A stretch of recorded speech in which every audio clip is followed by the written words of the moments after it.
time I'm in the GT3 RS with Lauro, and I decided to make a video from this evening about an hour ago when I'm heading up the Susten pass to, well, as you can see, we've got way too much stuff in the car, way too much camera equipment. I'm completely crammed into the corner. Lauro's got his rig with him, we've got the drone behind me, and round by my feet there's just camera and lenses everywhere, which is brilliant. But in a GT3 RS it's pretty cramped. Nonetheless, I'm still impressed that we've managed to get everything in. And like I said, I just decided an hour before Lauro picked me up I was going to film today, because I think this is a really cool thing to do in a, well, what is definitely without a doubt one of my favourite cars, going onto one of my favourite all-time roads.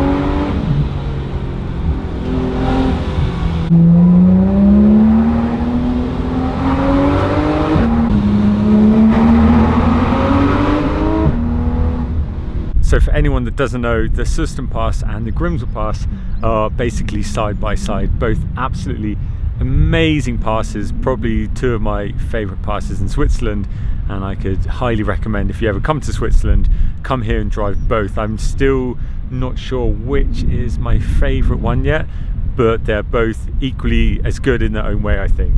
And on the Susten you can come and stop up here in the corner, and just this view is absolutely mad. You can see the road coming all the way up, and you often see some incredible cars coming up here as well.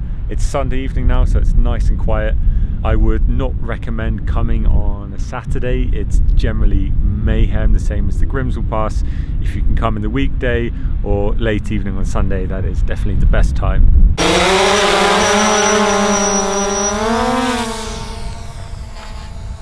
Lauro's flying the drone today, which I'm pretty happy about, to be honest. I don't have the best reputation with drones. He does own this. I do use it for my videos, but last time I used it I crashed it into a wall pretty bad from quite some height, and yeah, pretty much ruined the drone. So I'm happy that he's doing the flying today and not me, because I think I've still got some learning to do. So I'm going to head back up here and check out the view, because the views here are just absolutely incredible.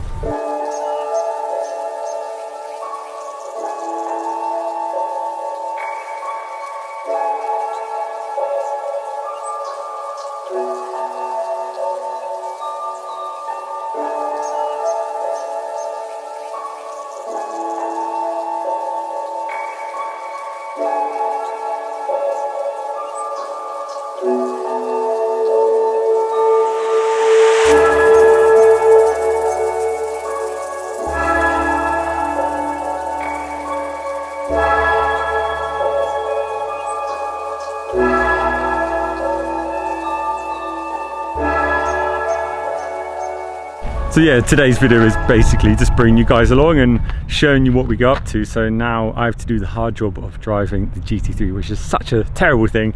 And Lauro is up there on the rocks. He wants to get a nice picture of the GT3 on this amazing sweeping corner here. So I'm going to jump inside and yeah, put it in the perfect position where he can hopefully get the perfect shot. So let's jump inside. This very buckety seat. Lauro is quite a bit shorter than me. Start up the beast. Okay, reverse. Haven't driven this car for quite some time. Generally I don't drive Lauro's car anyway, because this is his absolute baby. So if I ever get to drive this car, it's just for little things like this, for photography reasons, which is fine for me. This is a car that he will never sell.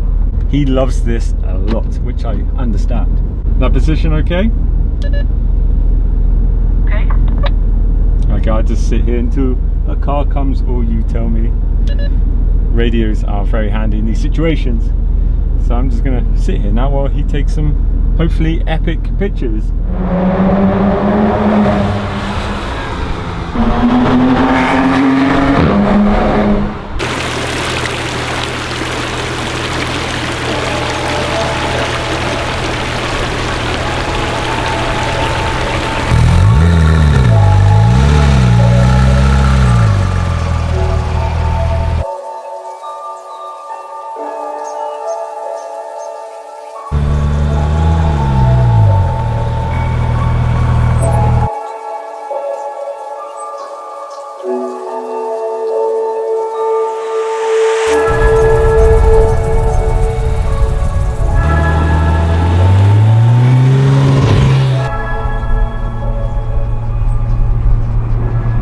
What are you doing, Laro?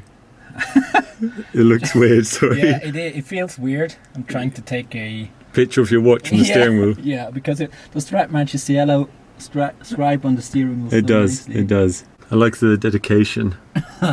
Like folding yourself into your car. Yeah. These are the things that people don't see, the awkwardness you do to take a nice picture. How stupid you look. Yeah, how stupid you actually look taking pictures is very true. I'm just going to leave Laro in his car now for a bit while he takes pictures of his watch. He's really into watches. And speaking of watches, this is not related to anything today at all, but Breitling sent me a watch to use for a couple of weeks.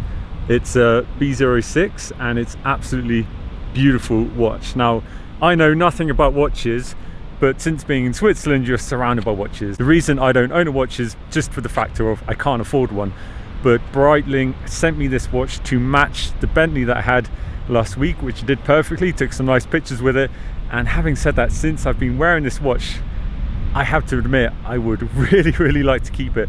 I'm not a flashy guy. I think most of you will know that I'm not someone that wears flashy things or jewelry, but this watch, I have to say, since wearing it the last 2 weeks, I'm now getting what the whole watch thing is about, and I really don't want to send it back. So maybe one day I can afford one. For now, not unfortunately.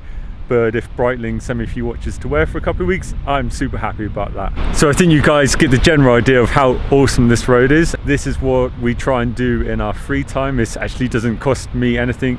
So I try to look for things to do that don't cost me much money. Jumping in the car with my friend, coming to take some pictures and making a video is actually, although sounds expensive, for me actually doesn't cost anything, which is awesome.